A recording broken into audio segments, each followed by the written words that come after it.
welcome to this Zentangle Quickie. My name is Heather Hartwick Gladden. I'm a Certified Zentangle Teacher, and today we're going to take a look at the Tangle Amath, option C, from CZT Mar Patricio. This is the first time that I've done like a series, but the options were so different, or not, let me take that back. They were different enough, not so different. You can see, well, in the cover picture, and I'll show them at the end here again. Similar, but the steps were different enough that it's like, you know what, they're worthy each of having their own quickie video. All right, I'm going to treat this as a grid pattern. And so in this step out, in my step out, and I think in Mars also, I'm going to just do one box. So then you can have fun with this as a grid pattern. You could probably put multiple together in a lot of different ways. You could use it as a border or a fill-in, completely up to you. Now I added one little step because of the way the first step that Mar has is I needed a pre-step, and that is simply to kind of find the middle, and eyeballing is fine, and just put a little dot. And then from that dot, then we can go into what would be her step one. I made this step one on mine just because I really need to have that because of the next step. And that is, we're going to do some, this would be upside down V's. You know what?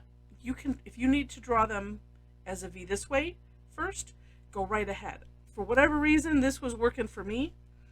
All right. And so what I'm going to do is coming from this point, I can eyeball, okay, and then about halfway here.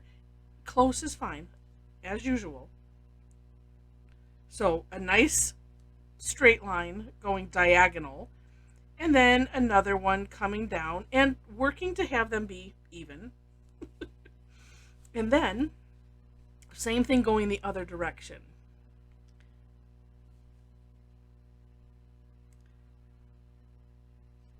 And I just needed to have a focal point, someplace to start from, versus just doing it, kind of willy-nilly.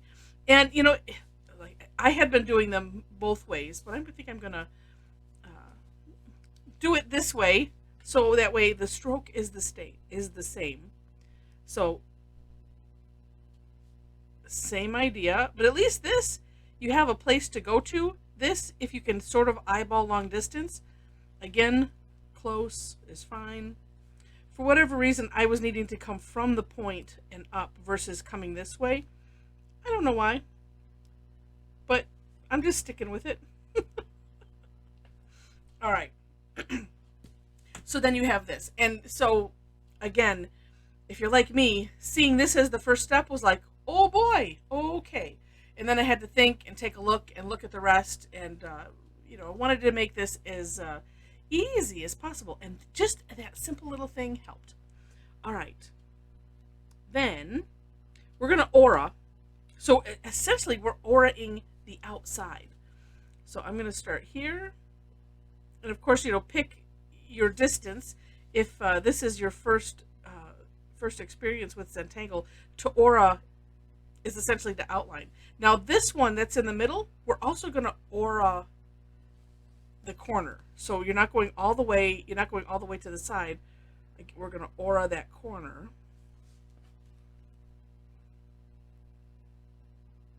Like so.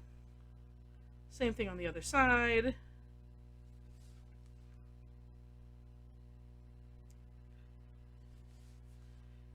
And again, I am turning my towel. It's a Zentangle thing. Turn your towel so that way your hand is comfortable. And also, I mean, not just comfortable, but comfortable in writing or drawing. So it's like, oh, I like doing it this way, and that's just very comfortable. So versus going here and then going here, which I could do, but this adds to the consistency. Okay, next step, some more eyeballing. What it shows is a big X in the middle. And what I found to really be easy-ish, is to find the middle of this line, and I'm going to draw a straight line down to the middle of this line. You could also, sometimes when I put my pen down, I can kind of see the two halves. So if you can do that, that's helpful. And then rinse and repeat, doing the same thing on the other side. And you can air draw first. And doing it this way also kind of helps on making the tangle a bit forgiving. Because if something is a little out of whack, because we are hand drawing freehand, right?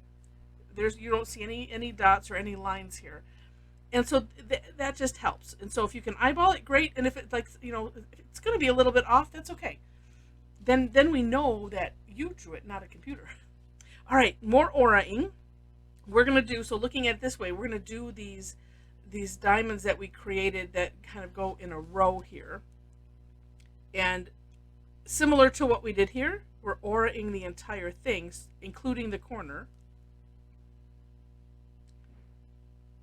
And then I'm going to flip it so that way I'm doing the same stroke and having it be comfortable.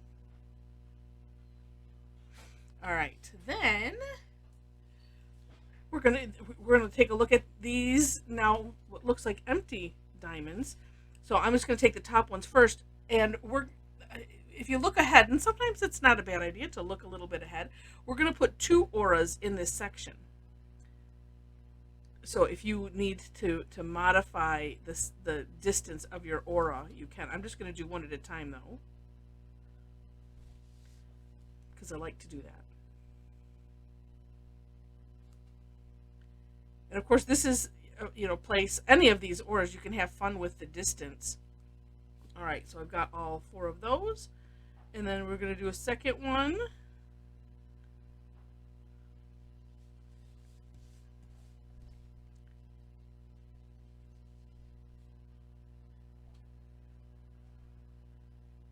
All right.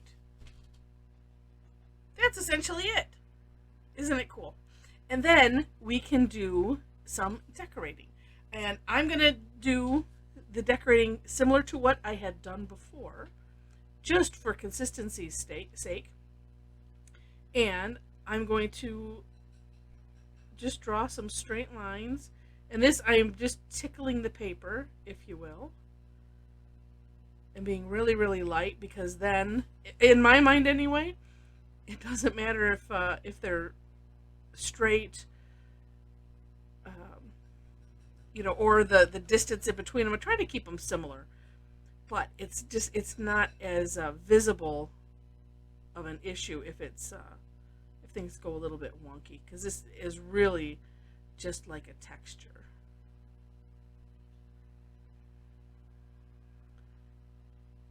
Okay, and then let's get the graphic 1 pen out.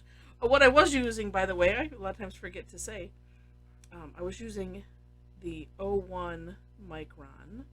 Now, when using this thicker pen, one thing I'm really careful of is, working to not go over. And sometimes I might stay away from the edge just a little bit, as you can see here. And I'm gonna touch it up with the 01. Because I just don't want to go over and into something else and create an issue. A lot of times I'll do this, which obviously you saw I did not do that in the other ones, where I'll kind of outline it, and that helps, because then I can go like this and not go outside of the lines.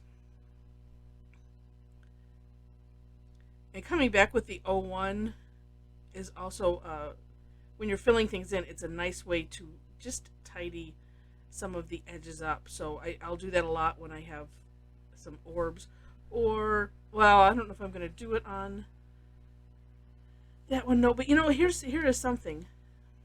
So if some of these are uneven, that is something you can do, is just kind of trace over the edge, but you're going over just a little bit, and it's like you're, here's where this is a little bit kooky shaped here, dips down a little bit, but you can just straighten it out just a little bit. It's like you're inching out the that outside edge, And like I said, it just helps.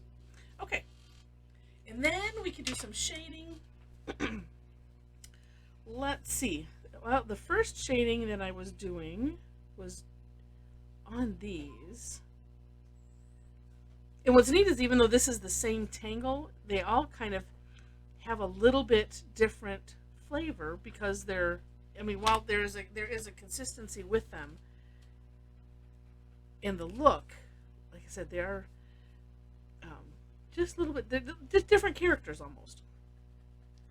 And I'm just bringing this graphite out a little bit, working to keep it just right here, not coming out into that arid section. Oh, and look at how neat that looks. And then you can play with it from there. And how about, because they just seems to need it, let's do this. I'm just going to go at the top, like the top edge and the bottom edge of these, having it be kind of darker in that corner a bit. And then you can kind of spread it down a little bit. I think I need to get a little thinner tortilla on here, but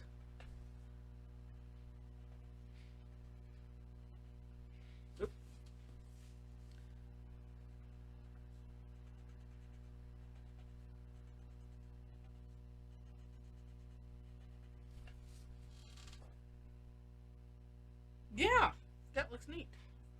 Okay. And I didn't do anything with the background. Actually, I didn't do anything on the first one either. But you know what? Let's do this. Because actually in the sample that I have, where I put this in a smaller grid, let's just do this. Because it's just screaming for it to be done. And again, staying on the outside of those arid lines.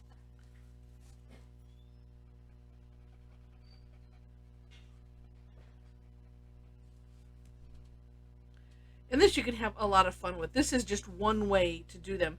And I do believe that on Mar's example, which is why I like to share from the originator of the Tangle, their work, their step out, if they have any samples available. And I like to share that because it gives you extra ideas. Okay. There's something going on outside. If you heard those little siren.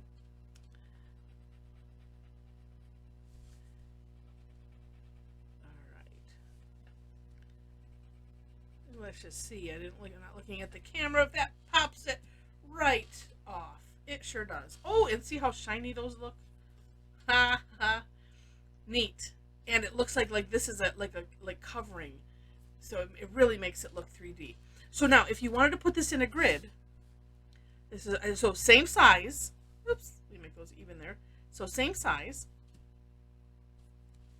There we go. My camera is at a weird angle, so I had to look at the screen. So this, it's the same thing, but I drew, I made a 4 square out of that, and I did make it the frame a little bit larger, or I should say, I made this one a little bit smaller. And everything the same, except this one I decided to disguise the grid lines. And one way you do that is to either draw straight lines, or in this case, I ended up drawing a little grid, which if I had made it wigglier, there's a Tangle called Cheesecloth, and do take a look at that. It's a fantastic background. And that it's just like this, but if you do it a little squiggly, it helps. This could be considered cheesecloth, I suppose. But anyway, so I did that because I have a grid lines going up and down here, and I just felt like I wanted to disguise those, like I said, and that is a really wonderful way to do it. And let's see what else about that. I don't know. It looks really neat in a grid. It really, really does. And then you just have to be careful. Although I find it easier sometimes to draw shorter lines than which was a big line, less room for error, I suppose. and a little bit easier to eyeball some of those areas. So that is it in a grid. And just to remember, the first one we did was this, which was more vertical. This one, do I have that right? No, horizontal, vertical, she was. And then the two that we just did. And like I said, they are all so similar, right? But still different at the same time. So really, really neat. And I really appreciate you watching. I hope you enjoyed these. And if you did, let me know in the comments if it seems to help. I think it did, just because, like I said, these are all just enough different that they all earn their own little quickie video. If you enjoyed the video, would love to have a thumbs up. Feel free to share it with your friends. And if you haven't subscribed yet to the channel, I would love to have you be a subscriber. Subscribing to the YouTube channel is free, of course. In the description section, besides the step outs, are ways to connect with me if you wish. If you really like this and maybe you thought about taking a class sometime, I do them online every week. I have something going on every week, and they are mostly free. So every Thursday, and I'm in Michigan, so it's going to depend on where you're at, right? I do them 2 times a day, 11 a.m. and 7 p.m. my time. That's on Thursdays. And then I have a what I call Tough Tangle Tuesday, which is on the 3rd Tuesday of the month. And then those are all free. The paid classes, the ones that will have a fee, or if you're a member of the Tangle Addicts Club, if you're a paid supporting member, then I have 2 classes that, I'm going to say 1.5. I have the 4th Tuesday that I have as a general class that has a fee, and then I have been bringing on some on the 1st Tuesday. So, and then who knows what I might throw in after I have that more solid. And if you end up liking my style, I would love to have you take a look at my Tangle Addicts, the membership club, because it gives you a little discount if you're going to take do the classes every month that are paid. You get access to the replays also, so for everything. So anyway, hope you enjoyed that. Thanks for letting me give a little plug. I try to remember to do it. It does help if I remember to do it, and a lot of times I just get wrapped up in doing this, and I'm the worst promoter of myself. So with that, thanks again so much for watching, and have fun with this, and I wish you happy tangling.